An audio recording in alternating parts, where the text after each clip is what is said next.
গাইবান্ধা সাঘাটার ঘুরিদহ উচ্চ বিদ্যালয় এসএসসির ফল প্রকাশের পর আলোচনায় এসেছে বিদ্যালয়টি। এবারের এসএসসি পরীক্ষায় ২৪ জন পরীক্ষার্থী অংশ নিলেও একজনও পাশ করেনি। এ নিয়ে ক্ষুব্ধ এলাকা জুড়ে।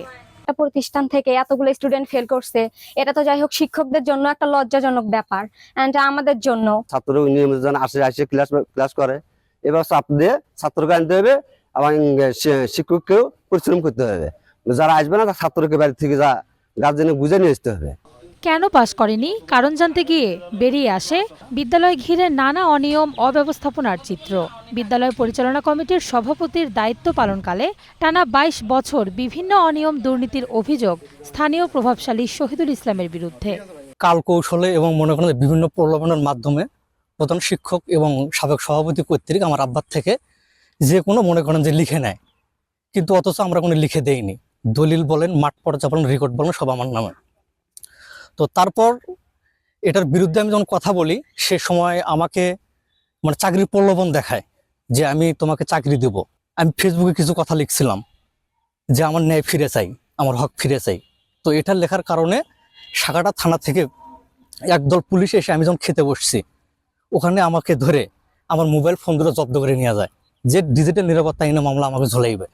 তো এভাবে ফোন দুইটা আমার থানাতে দীর্ঘদিন মানে থাকে। এভাবে শিক্ষকদের সাথে তাদের একটা দ্বন্দ্ব ছিল এবং শহীদুল ইসলামের অনেক নিয়োগ বাণিজ্য, বিগত দিনের নিয়োগ বাণিজ্যর কারণে অনেক লোক এখনো টাকা পায়। এই এই প্রতিষ্ঠানটা থেকে এইভাবে যে ধ্বংস করবে তারা, এটা আসলে আমরা আদৌ ভাবিনি। এটা যখন রেজাল্টটা দেখলাম তবে আমি হতভম্ব হয়েছি। স্থানীয়দের অভিযোগ, টানা প্রায় ১.৫ বছর ধরে বিদ্যালয়ে অনুপস্থিত থেকেও বেতন ভাতা নিচ্ছেন বিদ্যালয়টির ইংরেজি বিষয়ের শিক্ষক আনিসুর রহমান। এর কোনো পদক্ষেপ নেননি সাবেক প্রধান শিক্ষক খাদেমুল ইসলাম। তার বিরুদ্ধে নিজের ছেলেকে ল্যাব অ্যাসিস্ট্যান্ট পদে নিয়োগ দেওয়ার অভিযোগ রয়েছে। তবে এসবের দায় নিতে নারাজ বিদ্যালয় পরিচালনা কমিটির বর্তমান সভাপতি ও প্রধান শিক্ষক। এ যাবত হয় নাই, এই সময় এসে কেন যে এভাবে হলো সেটা তো আমরাও মর্মাহত।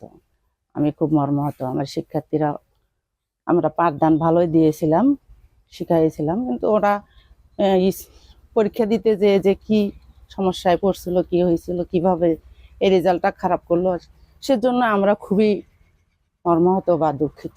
নবম দশম শ্রেণীর থেকে নার্সিং করা হয়। এই লার্নিং নার্সিং যদি ঠিক না হয়, তাহলে তার প্রভাব যায় এসএসসি পরীক্ষাতে পড়ে। আমার মনে হয় যে কোথাও কোনো গ্যাপ ছিল লার্নিং এ। বিদ্যালয়টিতে বর্তমানে ১২ জন শিক্ষক ও ৫ জন কর্মচারী কর্মরত রয়েছেন। Ishrat Lubna, star news.